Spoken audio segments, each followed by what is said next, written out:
শরীফ Achilles দীনাকা ইয়াকফিকাল আমালুল কলিল।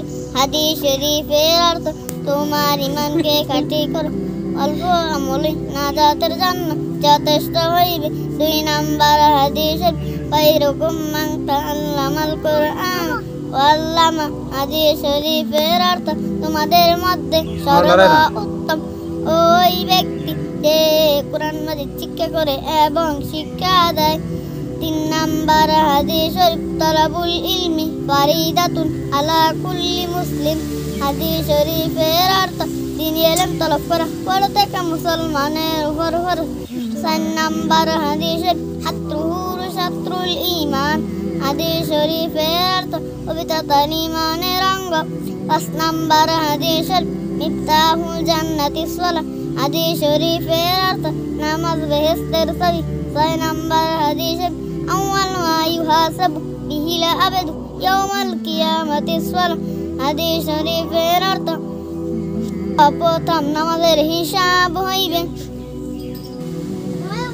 7 number হাদিস শরীফ ফাদলুল আলিমি আলাল আবিদি কাফাদলি আলা আযরাকুম। হাদিস শরীফের অর্থ তোমাদের মধ্যে ছোট ব্যক্তি হইতে আমার মর্তবা যত বড়। বেইলম আবেদের সে একজন খাঁটি আলেমের মর্তবা তত বড়। নাম্বার হাদিস শরীফ আদ-দুআ ওয়াল ইবাদা, দোয়া ইবাদত। 9 নাম্বার হাদিস শরীফ মান লাম ইয়াসআলিল্লাহ ইয়াগদাব আলাইহি। হাদিস শরীফের অর্থ আল্লাহ তাআলা যে ব্যক্তি নিকট দোয়া করে না, যে আল্লাহ তাআলা তার উপর রাগান্বিত হয়। 10 নাম্বার হাদিস শরীফ লা ইয়ারহামুল্লাহু মান লা ইয়ারহামুন নাস। হাদিস শরীফের অর্থ আল্লাহ তাআলা যে ব্যক্তির উপর রহম করে না, যে মানুষের উপর রহম করে না। 11 নাম্বার হাদিস শরীফ আল মুসলিম মান সালিমাল মুসলিমুন বিল লিসানিহি ওয়া ইয়াদি। হাদিস শরীফের অর্থ খাঁটি মুসলমান ওই ব্যক্তি যাহার হাত ও মুখ হইতে অপর মুসলমান নিরাপদ থাকে। 12 নাম্বার হাদিস শরীফ বুবুদ দুনিয়ার ওয়া সুকুল্লি খতিয়া।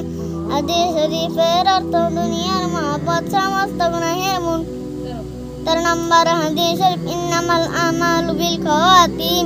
হাদিস শরীফের অর্থ শেষ আমলই নির্ভরযোগ্য। 14 নাম্বার হাদিস শরীফ তুহফাতুল মুমিনিল মাউত।